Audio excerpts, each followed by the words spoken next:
একটা সময় ছিল যখন জানলা দিয়ে বৃষ্টি দেখতাম আর দেখতে খুবই ভালো লাগতো।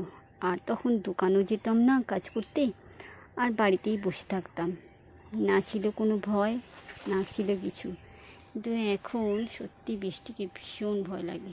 সেদিন মাত্র 3 ঘন্টার বৃষ্টিতে সমস্ত কিছু তছনছ হয়ে গেল। সোমবার থেকে বার্তা দিচ্ছিল রুমেল আসবে, কিন্তু আসেনি। কিন্তু শনিবার এক সপ্তাহ পরে একটা সামান্য ঝড় এসে কত গাছপালা আমাদের বাগানে ভেঙে দিয়ে গেল। সত্যি ভাবছি এখন না আর বৃষ্টিকে ভালো লাগে না।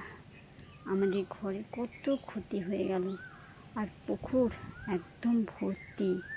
টানা 4 ঘন্টার বৃষ্টিতে এত জল হয়ে গেছে পুকুরে, কি বলবো।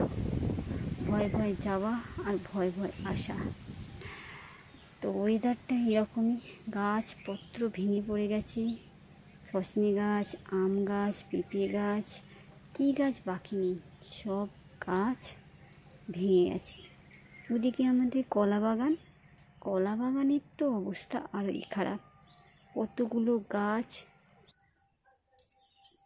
পড়ে গেছে বাড়ির উপরে, অ্যাজবেস্টারের চালের উপর। সেগুলো ও বাড়িতে ছিল, কেটে দিয়ে এলো। কিন্তু বিশ্বাস করুন, আর এই বৃষ্টিকে আমার ভালো লাগে না। বৃষ্টি, তুই এদিকে আসিস না। আগে ভাবতাম বৃষ্টি হলে চাষের উপকার হবে, কিন্তু এখন দেখছি বৃষ্টি হলে এই গ্রামের মানুষদের প্রচুর কষ্ট।